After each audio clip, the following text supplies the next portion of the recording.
الحمد لله رب العالمين وصلى الله وسلم على نبيه الأمين وعلى آله وصحبه أجمعين. أما بعد، بسم الله الرحمن الرحيم. والفجر وليال عشر. محترم بھائیو، آج 28 ذوالقعدہ ہے 1434 ہجری کے. باقی 1 یا 2 دن رہتے ہیں اور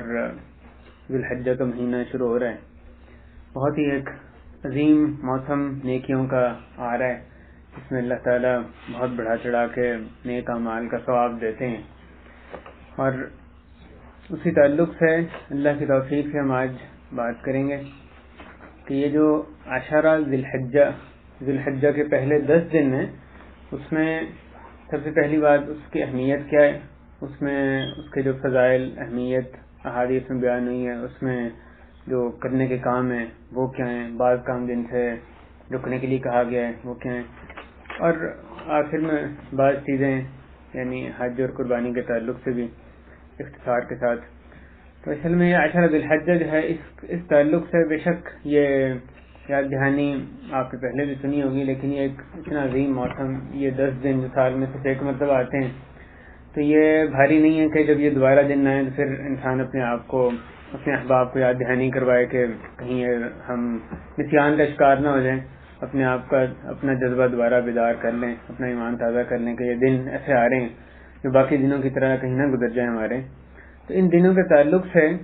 جو نیکیوں کے بہت جو عظیم ترین موسموں میں سے ایک موسم ہے، اس تعلق سے جو احادیث اور آیات ہمیں ملتی ہیں اس کی اہمیت کے تعلق سے پہلے ان سے ابتدا کرتے ہیں. پہلی حدیث صحیح بخاری میں حضرت عبداللہ ابن عباس رضی اللہ تعالیٰ عنہما ان سے روایت ہے کہ رسول کریم صلی اللہ علیہ وسلم نے فرمایا: ما من ایام العمل الصالح فیہن احب الی اللہ منہ فی هذه الایام العشر، کہ کوئی ایسے دن نہیں ہیں جن میں نیک عمل کرنا اللہ تعالیٰ کو زیادہ محبوب ہو ان دنوں کی نسبت. ان دنوں میں کیا جانے والا نیک عمل اللہ تعالیٰ کو کسی بھی اور دنوں کی نسبت زیادہ محبوب ہے. تو صحابہ کرام نے دریافت کیا، قالوا یا رسول اللہ ولا الجہاد فی سبیل اللہ، یا رسول اللہ جہاد فی سبیل اللہ بھی نہیں. تو آپ نے فرمایا ولا الجہاد فی سبیل اللہ الا رجل خرج بنفسه وماله ولم يرجع من ذلك بشيء. جہاد فی سبیل اللہ بھی نہیں سوائے اس شخص کے جو اپنا نفس اور اپنا مال لے کر نکلا اور پھر ان میں سے کچھ بھی واپس لے کر نہ آیا. اس حدیث میں رسول اللہ صلی اللہ علیہ وسلم نے یہ وضاحت فرمائی کہ ان دنوں میں جو 10 دن شروع ہونے والے ہیں عشرہ ذوالحجہ، ان دنوں میں جو کیے جانے والا نیک عمل ہے وہ کسی بھی اور دن میں کیے جانے والے نیک عمل پر بھاری ہے. تو صحابہ نے یہ دریافت کیا کہ رسول اللہ کیا جو دوسرے دنوں میں جہاد فی سبیل اللہ کیا جائے؟ آپ اس تناظر میں دیکھیں ان کے نزدیک جہاد کی اتنی اہمیت تھی، جیسے صلی اللہ علیہ وسلم نے یہ فرمان سنا فوراً انہوں نے دریافت کیا کہ جہاد کے بارے میں کیا حکم ہے، جو دوسرے دنوں میں مسلمان جہاد کریں صرف اللہ کو راضی کرنے کے لیے، اس کے کلمے کی سربلندی کے لیے جہاد کریں فی سبیل اللہ. تو کیا وہ جو جہاد فی سبیل اللہ دوسرے دنوں میں کیا جانے والا وہ بھی ان دنوں میں جو نیک اعمال ہیں ان پر بھاری نہیں ہے؟ تو آپ نے جواب دیا، رسول کریم صلی اللہ علیہ وسلم نے ان کو یہ ارشاد فرمایا کہ نہیں، جہاد فی سبیل اللہ بھی نہیں، دوسرے دنوں میں جہاد وہ بھی ان دنوں کے نیک اعمال پر بھاری نہیں، الا یہ کہ ایک شخص اپنا نفس اور مال لے کر نکلا اور شہید ہو گیا، ان دونوں میں سے کچھ بھی واپس نہ لایا، یعنی کہ شہید ہو گیا. تو جس شخص نے شہادت پائی اللہ کی راہ میں شہید ہو گیا اور وہ ان ذوالحجہ کے دنوں کے علاوہ کوئی اور دن تھا، اس کا یہ عمل بہرحال ان 10 دنوں میں نیک اعمال پر بھاری ہے. لیکن اس کے علاوہ اگر وہ شہادت کو چھوڑ کے جو اعمال نیک اعمال حتیٰ کہ جہاد فی سبیل اللہ بھی دوسرے دنوں میں جو کیا جائے وہ بھی ان دنوں میں جو نیک اعمال ان پر بھاری نہیں ہے. یہ اس حدیث کے مختلف جو الفاظ آئے ہیں ان میں یعنی جو بعض دیگر فوائد بھی ہمیں ملتے ہیں. اس حدیث کی جو دوسری ایک اور الفاظ سے حدیث آئی ہے وہ سنن دارمی میں، یہ جو پہلے سنائی یہ بخاری شریف کی حدیث ہے. دوسری حدیث سنن دارمی کی حدیث ہے حضرت عبداللہ ابن عباس رضی اللہ تعالیٰ عنہ ہی اس کے راوی ہیں. شیخ البانی نے اس کو حسن قرار دیا ہے. آپ صلی اللہ علیہ وسلم نے فرمایا ما من عمل ازکى عند اللہ عز وجل ولا اعظم اجرا من خیر يعمله في عشر الاضحى، کہ کوئی ایسا عمل نہیں جو کہ اللہ تعالیٰ کو اللہ کے نزدیک زیادہ پاکیزہ ہو اور اس کا زیادہ اجر ہو اس خیر سے جو کہ ان عشر الاضحى، جو اضحیٰ قربانی کے 10 دنوں میں جو خیر کا کام کیا جائے اس کی نسبت. کوئی عمل نہیں جو اللہ کے نزدیک زیادہ پاکیزہ ہو اور اس کا زیادہ اجر ہو اس خیر نیکی سے جو کہ اضحیٰ کی قربانی کے جو 10 دن ہیں ان میں کی جائے. اس کے آگے بھی وہی آتا ہے کہ کہا گیا یا رسول اللہ کیا جہاد فی سبیل اللہ بھی نہیں؟ آپ نے وہی جواب دیا جہاد فی سبیل اللہ بھی نہیں. نفس اور مال لے کر نکلا اور پھر میں سے کچھ بھی واپس نہ لے کر آیا. اس سلسلے میں جو تیسری حدیث ہمیں ملتی ہے جو ترغیب و ترہیب میں شیخ البانی نے اس کو صحیح قرار دیا ہے، اس میں آپ صلی اللہ علیہ وسلم نے دنیا کے افضل ترین دن ان 10 دنوں کو قرار دیا. آپ کا ارشاد ہے افضل ایام الدنیا العشر، کہ دنیا کے افضل ترین ایام یہ العشر، یہ عشر ہے یعنی عشر ذی الحجہ. اسی حدیث میں آتا ہے العشر، آپ نے فرمایا افضل ایام الدنیا العشر یعنی عشر ذی الحجہ. آگے وہ راوی کہتے ہیں یعنی کہ مراد ان کی یہ ہے کہ ذی الحجہ کے 10 دن. تو دنیا کے افضل ترین جو دن ہیں وہ یہ ذی الحجہ کے 10 دن ہیں. اور اس کے آگے جو الفاظ آتے ہیں کہ رسول اللہ صلی اللہ علیہ وسلم سے پوچھا گیا، کہا گیا یا رسول اللہ اولا مثلہن فی سبیل اللہ، کہ کیا جو دوسرے دنوں میں فی سبیل اللہ جو دن گزارے جائیں. ہاں فی سبیل اللہ سے مراد جیسے دیگر روایات میں آیا جہاد فی سبیل اللہ، تو وہ دن جو جہاد فی سبیل اللہ میں گزارے جائیں کیا وہ بھی ان 10 دنوں میں جیسے نہیں ہیں؟ تو آپ نے فرمایا ولا مثلہن فی سبیل اللہ الا رجل عفر وجہہ بالتراب، سوائے اس شخص کے جس نے کہ اپنا جو چہرہ ہے وہ مٹی سے گرد آلود کر دیا یا مٹی میں دے دیا، یعنی کہ وہ جیسے دوسری حدیث میں ہے کہ شہید ہو گیا. تو وہ دن جو کہ جہاد فی سبیل اللہ میں گزارے جائیں وہ بھی ان 10 دنوں پر بھاری نہیں ہے سوائے اس کے جو شخص شہید ہو گیا. یہ احادیث واضح طور پہ اس بات پر دلالت کرتی ہیں کہ ان 10 دنوں میں کیے جانے والے نیک عمل وہ کسی بھی اور دن میں کیے جانے والے نیک عمل پر بھاری ہیں. اس کے علاوہ قرآن مجید میں ان 10 دنوں کی قسم کھائی گئی، عشر ذی الحجہ کی قسم کھائی گئی. جو آیت جس سے میں نے درس کی ابتدا کی اس میں اللہ تعالیٰ فرماتے ہیں والفجر، قسم ہے فجر کی، ولیال عشر، اور قسم ہے 10 راتوں کی، ولیال عشر، قسم ہے 10 راتوں کی. ان 10 راتوں سے مراد جمہور مفسرین کے نزدیک، مفسرین کی اکثریت کے نزدیک سے مراد یہ 10 ذی الحجہ کے دن ہیں. یعنی اللہ تعالیٰ نے قسم کھائی فجر کی اور ذی الحجہ کے 10 دنوں کی قسم کھائی. اور یہ قول حضرت عبداللہ بن عباس، عبداللہ بن زبیر، امام مجاہد اور امام ابن کثیر کہتے ہیں کہ غیر واحد من السلف والخلف، بہت سے سلف اور خلف سے یہ قول منقول ہے اور اسی کو امام ابن کثیر نے ترجیح دی. بلکہ امام طبری نے تو اس بات پر علماء کا اجماع اتفاق نقل کیا کہ ان 10 دنوں سے مراد عشر ذی الحجہ ہیں. بے شک بعض علماء نے اس سے مراد جو رمضان کا آخری عشرہ بھی ولیال عشر سے لیا ہے، لیکن اکثریت جمہور مفسرین کے ہاں اس سے مراد یہی ہے ذی الحجہ کے پہلے 10 دن. اور اللہ تعالیٰ کا کسی دنوں کی قسم کھانا یہ یقیناً ان دنوں کی عظمت پر دلالت کرتا ہے. یعنی آپ تصور کریں گے اللہ تعالیٰ قسم کھا رہے ہیں، قسم ہے فجر کی اور قسم ہے ذی الحجہ کے ابتدائی 10 دنوں کی. یہ ان 10 دنوں کی فضیلت کو واضح طور پہ یعنی ظاہر کرتی ہے چیز. اللہ تعالیٰ کسی چیز کی قسم اس کی عظمت اور دلالت پر کو بیان کرنے کے لیے اس کی قسم کھاتے ہیں. ہمیں ہماری توجہ ان 10 دنوں کی اہمیت پر 10 دنوں کی اہمیت کی طرف دلانا مقصود ہے جب اللہ تعالیٰ ان کی وہاں پر قسم کھا رہے ہیں. اور اس کے علاوہ جو قرآن مجید میں جہاں فرمایا گیا حضرت موسیٰ علیہ السلام کے قصے میں کہ وَوَعَدْنَا مُوسَىٰ 30 لَيْلَةً وَأَتْمَمْنَاهَا ب10، کہ ہم نے موسیٰ علیہ السلام سے وعدہ فرمایا 30 دنوں کا، 30 لیلۃ 30 راتوں کا، وَأَتْمَمْنَاهَا ب10، اس کو تمام کر دیا، اس کو مکمل کیا 10 دن اور بڑھا کے. یعنی پہلے حضرت موسیٰ علیہ السلام کو کہا گیا 30 دن وہ اللہ کے حضور میں رہیں گے، لوگوں سے الگ تھلگ جہاں وہ گئے تھے اللہ سے یعنی ہم کلام ہونے کے لیے، تو ان کو کہا گیا پہلے 30 دن، اور پھر اللہ تعالیٰ فرماتے ہیں 30 دن پورے ہو گئے تو اللہ تعالیٰ نے 10 دن مزید ان کو حکم دیا کہ 10 دن مزید وہ رہیں گے، پھر ان کو اللہ تعالیٰ سے ہم کلام ہیں۔ یہ جو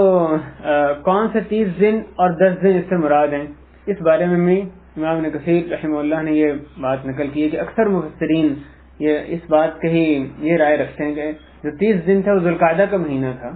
ذوالقعدہ کا پورا مہینہ تھا جو بھی اختتام کو پہنچ رہا ہے، اور وہ اتممناها بعشر جو 10 دن جن کا اضافہ کیا گیا وہ ذوالحجہ کے پہلے 10 دن تھے۔ اور اس تناظر میں اس حوالے سے جو اللہ تعالیٰ ان سے ہم کلام وہ یوم النحر یعنی قربانی کا دن تھا، جبکہ 10 دن انہوں نے مزید اللہ کے حضور میں وہ رہے اور پھر اللہ تعالیٰ سے ہم کلام ہونے کا ان کو شرف ملا۔ جیسے بھی مفسرین لکھا کہ وہ یعنی روزے سے رہے 30 دن، پھر ان کو 10 دن مزید رکھنے کا حکم دیا گیا۔ بہرحال یہ جو قول ہے یہ بھی امام مجاہد، مسروق، ابن جبیر رحمہ اللہ ان مختلف مفسرین سے منقول ہے۔ اور پھر آپ یہ بھی دیکھتے ہیں کہ ان 10 دنوں میں اللہ تعالیٰ نے اپنے ذکر کرنے کا خصوصی حکم دیا ہے۔ اللہ تعالیٰ نے سورہ حج میں جہاں فرمایا وَأَذِّن فِي النَّاسِ بِالْحَجِّ لوگوں میں حج کی منادی دے، اس سے اگلی آیت میں آ رہا ہے لِيَشْهَدُوا مَنَافِعَ لَهُمْ تاکہ وہ اپنے جو فائدے وہ اس سے حاصل کریں، وَيَذْكُرُوا اسْمَ اللَّهِ فِي أَيَّامٍ مَعْلُومَاتٍ اور وہ اللہ کا ذکر کریں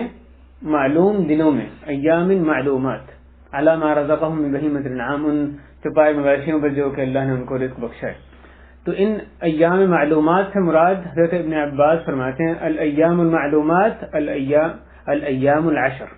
ان ایام معلومات سے مراد 10 ذوالحجہ کے 10 دن ہیں۔ اللہ تعالیٰ کا ان دنوں میں خاص طور پر اپنے ذکر کی ترغیب دینا، اس کا حکم دینا یقیناً ان کی اہمیت پر دلالت کرتا ہے۔ اللہ کا ذکر تو ہر وقت ہی لازمی ہے، لیکن خاص طور پر اللہ نے ان 10 دنوں میں اپنے ذکر کرنے کا ہمیں یعنی سورہ حج میں حکم دیا ہے۔ بہرحال یہ جو آیات احادیث یہ ہمارے سامنے آتی ہیں بہت کافی ہیں کہ ان 10 دنوں کی فضیلت کو بیان کیا جائے، اس سے غفلت نہ برتی جائے۔ اور پھر ان 10 دنوں میں ایک دن عرفات کا دن ہے جس میں کہ خصوصی فضائل ہم جانتے ہیں، اس کے بارے میں آئے ہیں، وہ اللہ کی مغفرت کا، اللہ سے خصوصی جو مغفرت کا دن ہے، اس کو اللہ تعالیٰ سب سے زیادہ اپنے بندوں کو معاف فرماتا ہے، فرشتوں پر اپنے مفاخرت فرماتا ہے۔ اور وقوف عرفہ کا دن ہے، سب سے جو بہترین دعا ہے وہ اس دن کو قرار دیا گیا، تکمیل دین کا دن ہے، تو وہ دن ایک اور خاص خصوصی فضیلتوں کا حامل ایک یوم عرفہ بھی اس کے اندر آتا ہے، وہ بھی ان 10 دنوں کی فضیلت میں سے ایک بات ہے۔ اسی طرح ان 10 دنوں میں یوم النحر بھی آ رہا ہے، قربانی کا دن ہے، جس کے بارے میں رسول کریم صلی اللہ علیہ وسلم فرماتے ہیں اعظم الايام عند اللہ یوم النحر ثم یوم القر، کہ اللہ کے ہاں جو عظیم ترین دن وہ قربانی کا دن ہے اور پھر یوم القر یعنی 11 ذوالحجہ کا دن ہے۔ یہ 9 اور 10 ذوالحجہ بھی ان 10 دنوں میں جن کی خصوصی فضائل ہمیں احادیث میں ملتے ہیں۔ امام ابن حجر رحمہ اللہ نے فتح الباری میں لکھا ہے کہ لگتا یہ ہے کہ اس کی وجہ، ان 10 دنوں کو فضیلت دینے کی وجہ یہ ہے کہ اس میں جو بنیادی عبادات ہیں، امہات العبادات، وہ ساری جمع ہوتی ہیں کہ نماز، روزہ اور صدقہ اور حج، یہ سارے جو عبادات ہیں ان 10 دنوں میں جمع ہوتی ہیں، جو کہ ظاہر ہے کسی اور دن میں جمع نہیں ہو سکتی۔ حج کا جو موسم ہے اسی میں ہی یہ چیزیں جمع ہو سکتی ہیں۔ تو وہ لکھتے ہیں کہ لگتا یہ کہ اس وجہ سے ان 10 دنوں کی فضیلت آئی ہے۔ ان 10 دنوں کے حوالے سے بھائیو اس میں کرنے کے کام کیا ہیں؟ اس سے پہلے کہ آپ ان میں کرنے کے کام ہم دیکھیں، اس سے پہلے یہ بات کہ ان کا استقبال کس طرح سے کیا جانا چاہیے، تو پہلی چیز جو کہ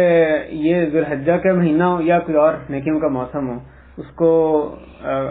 کا استقبال کرنے کے لیے جو تیاری کے طور پہ لازمی ہے وہ اللہ کے حضور توبہ ہوتی ہے۔ یہ اللہ کے ہاں سچی توبہ یہ پہلی چیز ہوتی ہے کسی بھی اللہ کے جو خاص موسم ہے، نیکیوں کے موسم، اگر آپ چاہتے ہیں اور ہم سب کے لیے لازم ہے کہ ہمیں چاہیں کہ یہ موسم جس کی اللہ نے تعظیم کی اس کی ہمارے ہاں میں تعظیم ہو، یہ دن ایسے ہی نہ گزر جائے جیسے باقی دن ہے، اسی طرح ہمارے ہاں یہ دن ویسے ہی گزر جائیں جیسے سال کے باقی دن گزر رہے ہیں۔ اگر ہم واقعی ان کی تعظیم کرنا چاہتے ہیں، ان کو استقبال، ان کو استعمال کرنا صحیح طرح سے ہم چاہتے ہیں، تو پہلی چیز ہمارے لیے ضروری ہے کہ اللہ کے حضور توبہ کریں۔ جو نیکی جو برائیاں جن میں ہم ملوث ہوں اپنا احتساب کریں، محاسبہ کریں اور ان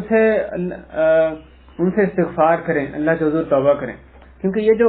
معصیت ہوتی ہے یہ انسان کو نیکی کی توفیق سے محروم کر دیتی ہے۔ انسان چاہتا ہے نیکی کرنا لیکن وہ گناہوں میں ایسے ملوث ہوتا ہے کہ اللہ تعالیٰ اس کی وجہ سے اس کو توفیق نہیں دیتے۔ جب وہ اس معصیت سے توبہ کرتا ہے تو پھر اس کو نیکی کی توفیق ملتی ہے۔ تو جو بھی اس طرح کی نیکی کے موسم ہے، آپ کو نیکی کی لذت، اس کی حلاوت بھی نہیں ہو سکتی جب تک کہ پہلے اپنے آپ کو معصیتوں سے، اللہ کی جو نافرمانیوں سے اپنے آپ کو پاک نہیں کریں گے۔ انسان خطا کا پتلا ہے، یعنی جیسے سورہ کے نے فرمایا کہ ہر جو تمام بنی آدم خطا، بار بار خطا کرنے والے ہیں، یہ بشریت کا تقاضا ہے، لیکن خیر الخطائین توابون، آپ نے فرماتے ہیں کہ بہترین غلطی کرنے والے وہ ہیں جو کثرت سے اللہ کی طرف پلٹنے والے ہیں، توبہ کرنے والے ہیں۔ تو یہ ایک سچے مومن کا شیوہ ہوتا ہے کہ جیسے اس سے کوئی غلطی سرزد ہوگی، اللہ کی نافرمانی ہوگی، تو اصرار نہیں کرتا، اس کو فوراً اللہ یاد آتا ہے، دوبارہ سے پلٹ آتا ہے، اللہ کے حضور توبہ کرتا ہے۔ تو یہ توبہ اور معصیت سے اجتناب یہ پہلی چیز ہے۔ اور پھر یہ کہ اپنا پکا عزم کیا جائے ان دنوں کے استقبال کرنے کے لیے۔ دوسری چیز یہ کہ پکا عزم کیا جائے کہ ہم نے اس کو صحیح طرح سے اس میں وقت صرف کرنا ہے، یعنی زیادہ سے زیادہ نیکیاں سمیٹنی ہیں، جیسے اللہ کو ہمارے سے مطلوب ہے ویسے کام کرنے ہیں۔ پہلے سے ہی عزم کرنا وہ انسان کو پھر مدد دیتا ہے، جب موسم آ جائے تو وہ واقعی اس میں صحیح طرح سے کام کر سکے، اس کی صحیح پلاننگ کر سکے۔ اس میں کرنے والے کام کیا ہیں اس تعلق سے؟ جیسے آپ نے حدیث میں سنا، اس میں جن چیزوں کا اجر بڑھایا جاتا ہے وہ تمام نیک اعمال، جو بھی العمل الصالح، جو صحیح بخاری میں لفظ آتا ہے العمل الصالح، یعنی نیک عمل میں جو بھی چیز آتی ہے، ہر نیک عمل وہ اس میں کرنے کا کام ہے۔ کثرت سے نیک اعمال کرنا اس میں، یعنی ہمیں اس میں پوری کوشش کرنی چاہیے جتنے زیادہ سے زیادہ نیک اعمال اس میں کر سکیں۔ اور سعید بن جبیر رحمہ اللہ، ان سے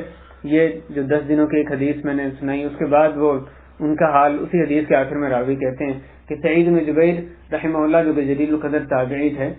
ان کے بارے میں آتا ہے کہ کان اذا دخل العشر، تو وہ جب یہ عشر آ جاتا تو وہ اجتہد اجتہادا شدیدا حتی ما یکاد یقدر علیہ، کہتے ہیں کہ اتنی محنت کرتے ہیں نیک اعمال کرنے میں کہ مشکل سے ہی ان کی طاقت رکھتے، یعنی حتی الاستطاع، جہاں تک ان کی کوشش ہوتی۔ تو ذوالحجہ آ گئے تو وہ شدید محنت کرتے کہ ان کو ضائع نہیں ہونے دینا، ذوالحجہ کو استعمال کرنا ہے۔ یہ بات سعید بن جبیر رحمہ اللہ کے بارے میں آئی ہے۔ تو ان میں کرنے والے سارے ہی نیک اعمال ہیں، ان کو بعض اعمال کے خصوصیت کے ساتھ ہمیں احادیث میں تذکرہ ملتا ہے جو ان دنوں میں کرنے کے ہیں۔ پہلا عمل تکبیر، ان دنوں میں خاص طور پہ جس عمل کا ذکر آیا ہے، نیک عمومی جو نیک اعمال ہیں ان کا کچھ کا ذکر بطور مثال آگے بھی ہوگا، لیکن خصوصی اعمال جن کا تذکرہ ہے ان میں پہلا عمل تکبیر۔ اور اس تکبیر کے حوالے سے ہمیں کئی ایک احادیث صحابہ کے آثار ملتے ہیں۔ اس میں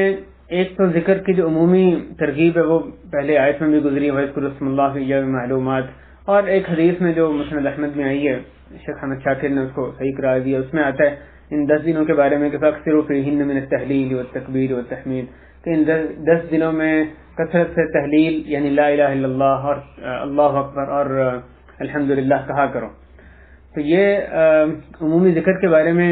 ایک آیت اور ایک حدیث میں آیا، لیکن خاص طور پہ تکبیر کے بارے میں ہمیں ملتا ہے کہ جب یہ 10 دن آتے، امام بخاری نے یہ ذکر کی ہے روایت حضرت عبداللہ ابن عمر اور حضرت ابو ہریرہ، جو 2 جلیل القدر عالم صحابہ،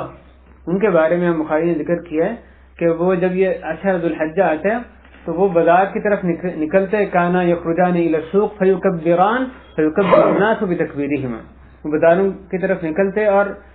تکبیر پکارتے اور لوگ ان کی تکبیر پر تکبیر پکارتے۔ تو وہ لوگوں کو یاد دہانی کرانے کے لیے وہ بازار میں نکلتے، اور بازار میں ان کی کوئی اور حاجت نہیں ہوتی، کوئی خرید و فروخت کے لیے نہیں جا رہے، لیکن بازار میں نکلتے تکبیر پکارتے تاکہ لوگوں کو بھی یاد دہانی ہو۔ پھر لوگ وہ تکبیر ان کی سنتے تو ان کو بھی یاد دہانی ہوتی اور وہ بھی تکبیر پکارتے۔ یہ جو اس حدیث میں کہا گیا کہ وہ ان کی تکبیر پر پکارتے، مراد یہ نہیں کہ وہ ایک آواز میں سب آواز پکارتے، مراد یہ کہ ان کی تکبیر کے ذریعے ان کو یاد دہانی ہوتی تو وہ بھی اپنے طور پر انفرادی طور پر تکبیر پکارتے۔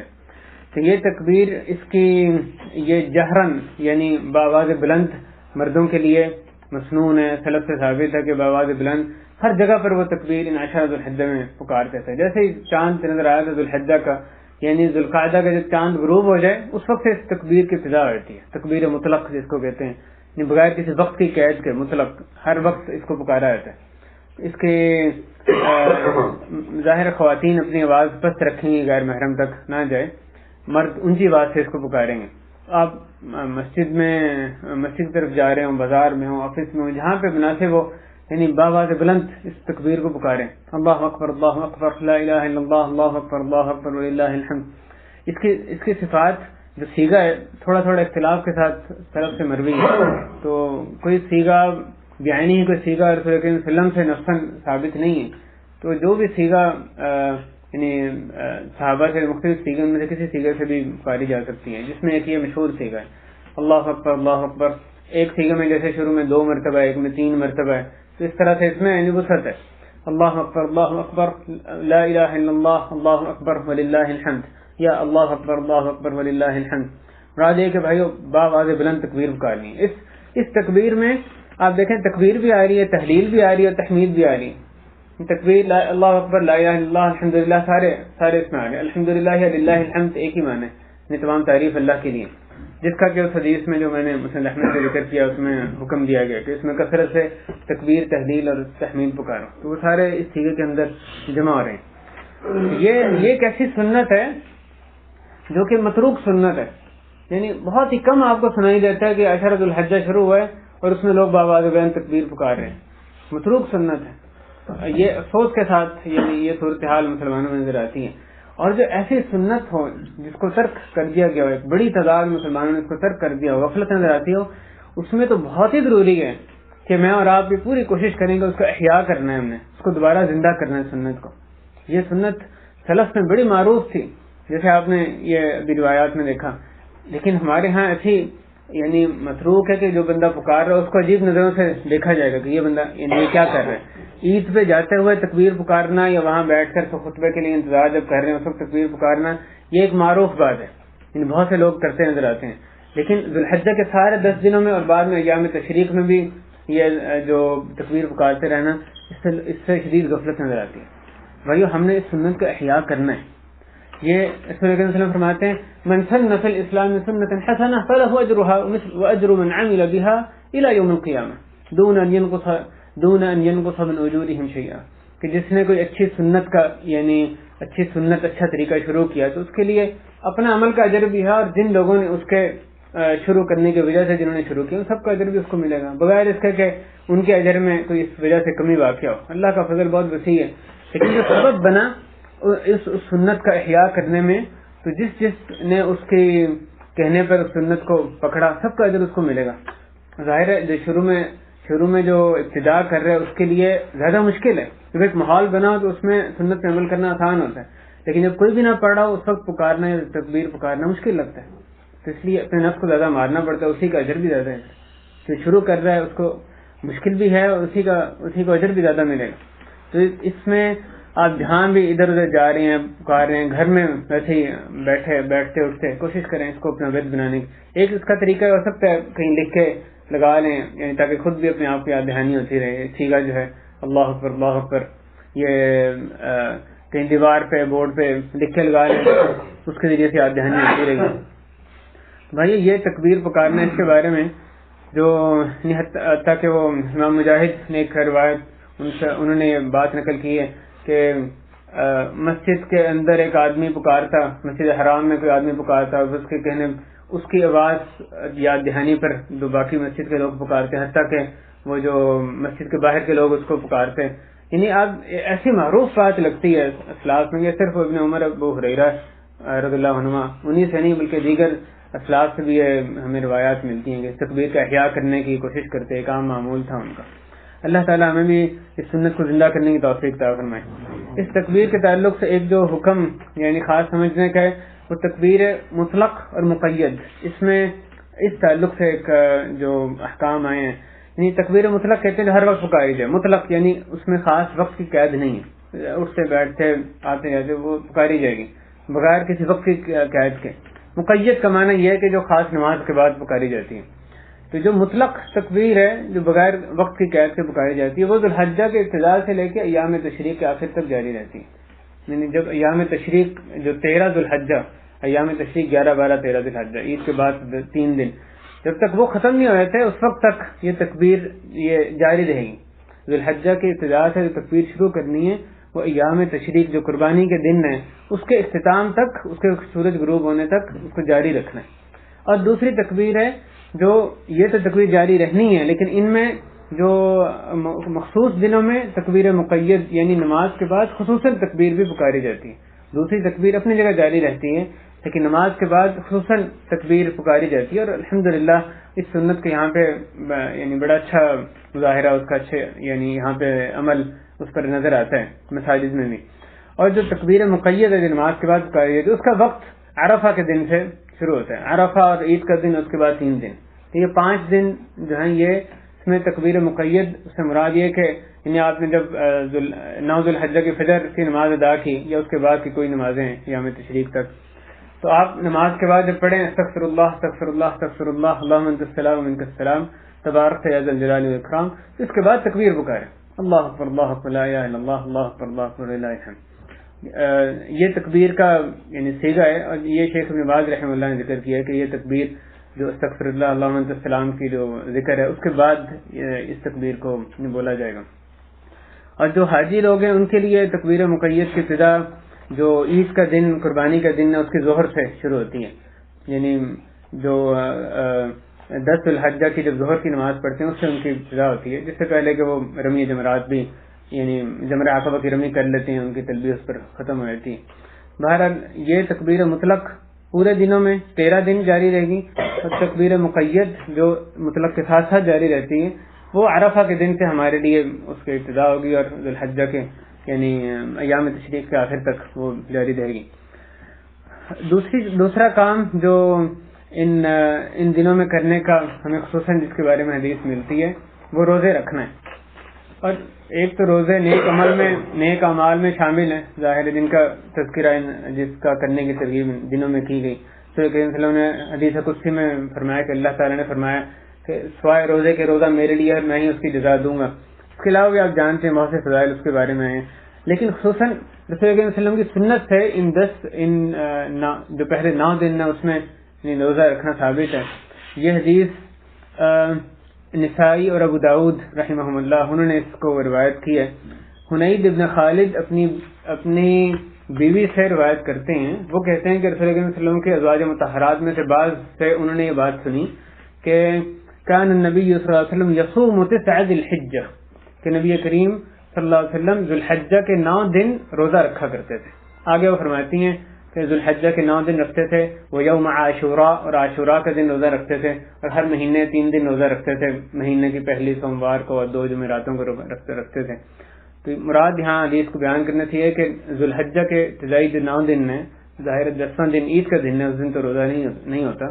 تو جو 9 دن ہیں اس میں خصوصاً صلی اللہ علیہ وسلم سے روزہ رکھنے کا تذکرہ اس حدیث میں ملتا ہے، جو کہ آپ کی ازواج مطہرات نے انہیں بیان فرمایا. حضرت حفصہ جیسے دیگر روایات میں آتا ہے وہ یہ بیان فرماتی ہیں کہ 9 ذوالحجہ کے 9 دن صلی اللہ علیہ وسلم کوشش کرتے تھے روزہ رکھنے کی.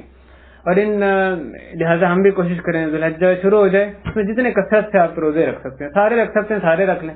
نہیں تو یعنی اس میں جتنے بھی رکھ سکتے ہیں کوشش کریں زیادہ اس میں روزے رکھیں. اور خاص طور پہ جو عرفہ کے دن کا روزہ ہے اس کی تو خصوصاً فضیلت آئی ہے، بہت زیادہ اس میں کوشش کرنی چاہیے کہ وہ ہمارے سے چھوٹنے نہ پائے. صحیح مسلم میں حدیث ہے حضرت ابو قتادہ رضی اللہ تعالیٰ عنہ کی، وہ فرماتے ہیں کہ رسول کریم صلی اللہ علیہ وسلم نے عرفہ کے دن کے روزے کے بارے میں فرمایا احتسب علی اللہ ان یکفر السنۃ الماضیہ والباقیہ، کہ میں اللہ سے امید رکھتا ہوں کہ عرفہ کے دن کا روزہ وہ گزشتہ اور آئندہ سال کے گناہوں کا کفارہ بن جائے گا. بہت بڑی فضیلت ہے عرفہ کے دن کے روزے کی.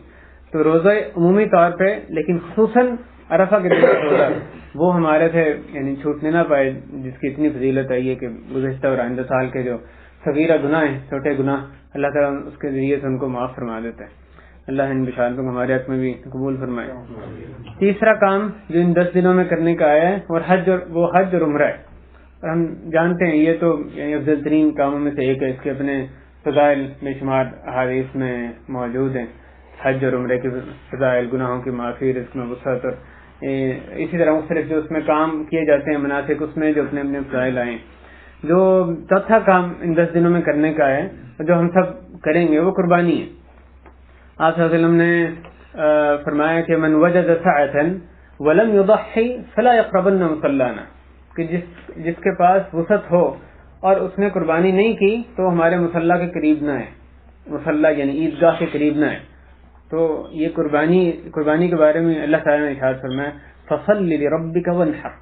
یہ اس آیت میں سورہ کوثر کی جو آیت ہے اس میں بہت سے مفسرین نے اسے یہی قربانی مراد لیا. فصل لربک سے مراد یعنی عید کی نماز لیے، عید کی نماز پڑھو اور وانحر، نحر کہتے ہیں اونٹ قربان کرنے کو، اور قربانی کرو. تو یہ قربانی کرنا بلا شک یعنی بلا اختلاف ہے وسلم کی سنت ہے، سلف سے چلی آ رہی ہے اور مسلمان اس کو زندہ رکھے ہوئے ہیں.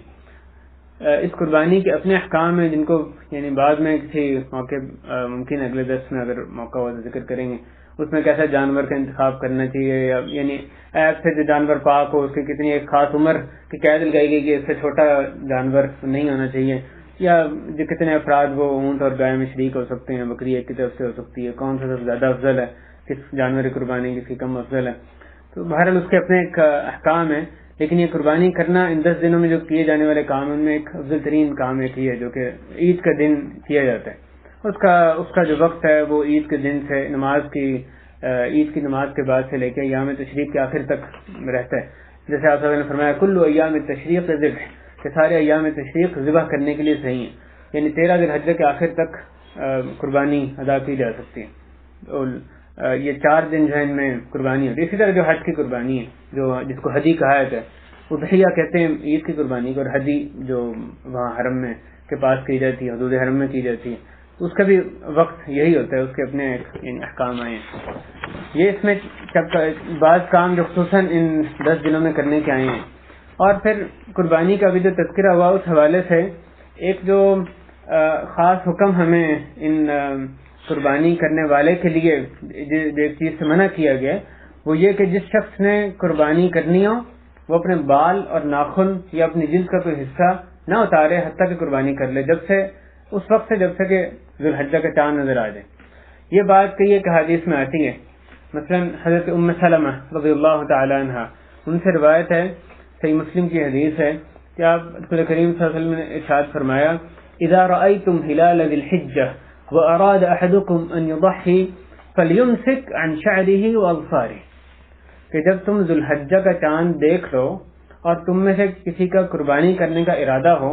تو وہ اپنے بال اور اپنے بالوں اور اپنے ناخنوں سے رکا رہے. صحیح مسلم کی دوسری روایت میں یہ الفاظ ہیں اذا دخلت العشر واراد احدكم ان يضحي فلا يمس من شعره وبشره شيئا، کہ جب عشر ذو الحجہ کی ابتدا ہو جائے، وہ داخل ہو جائیں اور تم میں سے کسی نے قربانی کرنی ہو تو وہ اپنے بال اور اپنے بشرہ یعنی جلد وہ اس کو نہ چھوئے، حتیٰ کہ وہ اس کو نہ چھوئے. اس میں اتنا ہی ہے وہ اس کو نہ چھوئے. لیکن ایک اور جو حدیث ہے اس میں یہ الفاظ ساتھ آتے ہیں حتیٰ یضحی، کہ حتیٰ کہ وہ قربانی کر لے، جس سے کہ اس حکم کی جو اختتام ہے اس ممانعت کا وہ بھی پتہ چلتا ہے. یعنی یہ نہیں کہ عید کی نماز پڑھ لی اور پھر آپ قربانی کر لیں، پھر آپ یعنی بال کاٹنے ہمارے لیے جائز ہو جائیں، بلکہ جب تک بندہ قربانی نہیں کرتا اس کے لیے پابندی باقی رہے گی. یہ جس حدیث کا میں ذکر کیا اس میں اس کا ترجمہ اس طرح سے ہے. یہ مسلم ہے کہ ایک اور حدیث ہے اس کا ترجمہ ہے من کان لہ ذبح یذبحہ، جس کا ذبح ہو، جس کا ایک جانور ہو جس کو اس نے ذبح کرنا ہے یعنی قربانی کے لیے. تو جب ذو الحجہ کا چاند طلوع ہو جائے تو وہ ہرگز اپنے بالوں میں سے نہ فرض کرے، نہ ہی اپنے ناخنوں میں سے، حتیٰ یضحی، اس میں یہ الفاظ بھی کہتے ہیں حتیٰ یضحی، حتیٰ کہ وہ قربانی کرے. اس تعلق سے جو کس چیز سے منع کیا گیا بات تو واضح ہے جو الفاظ سے آ رہا ہے، لیکن علماء نے اس کی جو تشریح فرمائی ہے کہ اس میں کیونکہ قید نہیں فرمائے گی کہاں کے بال کہاں کے ناخن، تو اس میں ہر جگہ کے بال، ہر جگہ کے ناخن، جلد کو کہیں سے بھی یعنی اتارنا وہ اس میں شامل ہے. اب ناخن ہاتھ کے کاٹیں، پاؤں کے کاٹیں، یا بال وہ سر کے ہوں، مونچھوں کے ہوں، یا مثلا زیر ناف بال ہیں یا بغلوں کے بال ہیں، کہیں کے بھی جو بال ہیں ان کو کاٹنا اس